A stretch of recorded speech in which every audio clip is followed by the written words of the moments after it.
अस्सलाम वालेकुम, welcome back to Mirha Khan vlog. सुबह सुबह का टाइम था और आज जो है ना बच्चे भी जल्दी उठ गए थे और मेरे हस्बैंड भी, तो आज रूम बिल्कुल खाली था। तो मैंने बोला जल्दी से अपना काम कर लेती हूँ। और आज फ्राइडे भी है, तो फ्राइडे में तो वैसे ही दिन का पता नहीं चलता, काम करते करते गुजर जाता है। तो मैंने जल्दी से ना अपना रूम क्लीन किया, जो कितना गंदा लग रहा होता है। सुबह सुबह उठो तो बिस्तर वगैरह रखे हुए होते हैं। तो मैंने सबसे पहले उठ के अपना रूम क्लीन किया।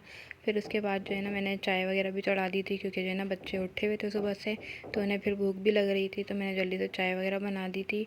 और फिर साथ में किचन भी साफ़ कर दिया था। जो है ना रात में कितना ही किचन साफ़ करके लेटो, लेकिन जो है ना सुबह गंदा मिलता है, तो इसीलिए मैंने किचन वगैरह सब क्लीन करके रख दिया था। फिर उसके बाद जो है ना मेरे हस्बैंड सुबह उठे थे, तो वह जो है ना हलवा पूरी लेकर आ गए थे। तो आज का जो हमने नाश्ता किया था वो हलवा पूरी के साथ किया था, और इतनी मज़े की लग रही थी गर्मा गर्म हलवा पूरी। तो आजकल मौसम इतना ख़राब चल रहा है कि जो है ना बीमारियाँ वगैरह लगी पड़ी हैं, बुखार वगैरह। तो मेरी भी 2 दिन से कुछ ऐसी तबीयत चल रही है, तो मैं मेडिसिन वगैरह लेकर आई थी, तो मैं वही खा रही थी। इसके बाद मैंने हुज़ैफ़ा, मूसा और मिरहा को जो है ना रेडी कर दिया था, तैयार कर दिया था नहला धुला के, क्योंकि जो है ना हफ़्ते के 6 दिन जो है ना ये लोग बिज़ी चलते हैं ट्यूशन मदरसा में। जुम्मे का दिन जो है इन्हें फ्री मिलता है, तो मैं इनको नमाज़ पढ़ने के लिए भेज देती हूँ। तो यहाँ पे मिरहा भी रेडी हो चुकी हैं, और मिरहा इतना तंग करती हैं बाल कंघा करवाने में। ये बाल ही नहीं कंघा करवाती हैं अपने, बहुत नखरे करती हैं हर काम में। तो इन लोगों के बाद मेरा काम स्टार्ट होता है किचन का। तो रोज़ का सोचना क्या पकाना है क्या नहीं पकाना। तो आज जो है ना मैंने हलीम निकाल लिया था, क्योंकि हलीम रखा हुआ था और समझ में भी नहीं आ रहा था। मैंने बोला रात में कुछ पका लेंगे अच्छा सा। तो आज जो है ना दोपहर में हमने हलीम निकाल लिया था। तो इसके बाद मैंने थोड़ा सा आटा भी गूँध दिया था। मैंने बोला अगर किसी को रोटियां चाहिए होंगी तो रोटी भी बन जाएगी। तो फिर मैंने साथ के साथ रोटियां वगैरह भी बना के रख दी थी, क्योंकि फिर मुझे ना फ्रेश वगैरह भी होना था और नमाज़ वगैरह भी पढ़नी थी। अगर मैं रोटियां नहीं बनाती तो फिर मुझे बाद में बनानी पड़ती। तो मैंने साथ के साथ रोटियाँ वगैरह भी बना दी थी, क्योंकि जो है ना मेरे ससुर आने वाले थे, और उनको जो है ना रोटियाँ, वो लोग वो जो है ना रोटी ही खाते हैं दिन में। तो ज़्यादातर मैंने जो है ना उनके लिए रोटी बना के रख दी थी, और कुछ एक्स्ट्रा रोटियां भी बना दी थी। मैंने अगर किसी को खानी होगी तो खा लेंगे। तो फिर इसके बाद जो है ना मैं रोटी वगैरह बनाने के बाद मैं फ़्रेश हो गई थी, और फ्रेश होने के बाद मैंने नमाज़ वगैरह पढ़ी थी, कुरान शरीफ पढ़ा था।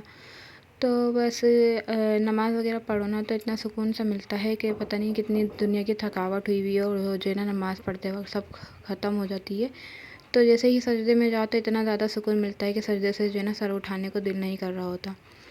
तो ये हमारी जो है ना नमाज़ वगैरह भी सब अदा हो चुकी थी। उसके बाद जो है ना मेरा खाना खाने का टाइम हो चुका था। सब ने खाना खा लिया था, मैं ही रह गई थी, क्योंकि मेरा जो है ना लेट हो गई थी आज बहुत ज़्यादा, के काम वगैरह में लगी हुई थी। तो मैं हलीम इतनी शौक़ से नहीं खाती हूँ, तो मैंने अपने लिए कबाब वगैरह जो है फ्राई कर लिया था। उसके साथ मैंने रोटी बना के मैंने अपना दोपहर का जो है लंच जो है खा रही थी वो बैठ के।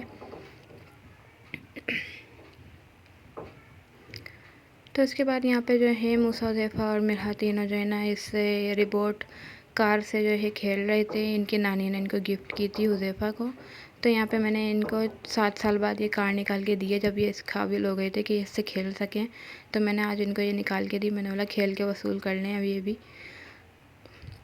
तो यहाँ पे ये तीनों खेल रहे थे, तो मुझे एक बात याद आ गई कि जो है ना मेरे हस्बैंड मुझे रात में ही बता रहे थे कि इनके दोस्त की बहन है जिनका जो है ना इंतकाल हो गया है। उनके भी तीनों बच्चे हैं इतने ही बड़े बड़े। तो जो सबसे बड़ा जो इनका बेटा है ना, वो आज भी जो है ना रोता है, और जो है ना अपने अम्मी के जैसे ना कपड़े वगैरह देख देख के रो रहा होता है, वो अलमारी में से निकाल निकाल के। तो इतना बड़ा जो है ना बड़ा उन पे पहाड़ टूटा है बच्चों पे बेचारे। तो जब इन्होंने मुझे ये बात बताई थी ना, तो मेरा दिल एकदम से जो है ना दहल गया था कि पता नहीं कैसे कि बच्चे रह रहे होंगे, कैसे गुजर रही होगी उन पे, कौन इनका ख्याल रखता होगा। बस जो ख्याल माँ रख सकती है वो और कोई नहीं रख सकता। तो बस यही सोच सोच के है ना मैं अपने बच्चों को देख रही थी कि कैसे जो है ना अभी तक खेल रहे हैं। अल्लाह ना करे, अल्लाह ना करे कल को अगर कुछ हो जाता है तो सिर्फ दादा दादी ही होते हैं जो एक संभाल लेते हैं, या नाना नानी होते हैं। तो बस जो है ना इन्हीं के आसरे पे होती है एक माँ बाप के बाद। तो बस ये जो है ना तीनों खेल रहे थे। उसके बाद मैंने ये अंगूर निकाले थे। अंगूर जो है ना मेरे हस्बैंड लेकर आए थे रात में, तो हम ये बैठ के खा रहे थे यहाँ पे। उसके बाद इतने शक्ल से जितने अच्छे लग रहे हैं ना, खाने में इतने ज़्यादा ये खट्टे भी थे। तो लेटे लेटे जो है ना फिर मैं मोबाइल चलाने लगी थी, और मोबाइल चलाते हुए ना मेरे हस्बैंड ने कहा कि अल्लाह ना करे अगर कल को तुम्हें कुछ हो जाता है तो इन बच्चों का क्या होगा, मेरा क्या होगा। मैंने बोला है ये आज कैसे इनके ज़हन में ये बात आ गई कि जो है ना कल को अगर मैं ना हुई तो इनका क्या होगा, ये बच्चों का क्या होगा। हमारे साथ ऐसा है कि हम अगर किसी की तकलीफ़ वगैरह सुन लेते हैं तो हम अपने ऊपर डिपेंड करने लग जाते हैं कि अल्लाह ना करे अगर कल को हमारे साथ कुछ ऐसा हो तो फिर क्या होगा। तो बस यही दुआ है कि अल्लाह ताला से कि हमारा साया हमेशा हमारे बच्चों पे सलामत रहे। और बस यही हम दोनों की जो है ना छोटी छोटी सी बातें थी जो हम एक दूसरे से शेयर कर रहे थे, तो मैंने आप लोगों के साथ भी शेयर कर दी। तो यहाँ पे हम रात का जो है डिनर कर रहे थे, और जो है ना ये मेरा छोटा सा व्लॉग था। तो मिलते हैं नेक्स्ट व्लॉग में।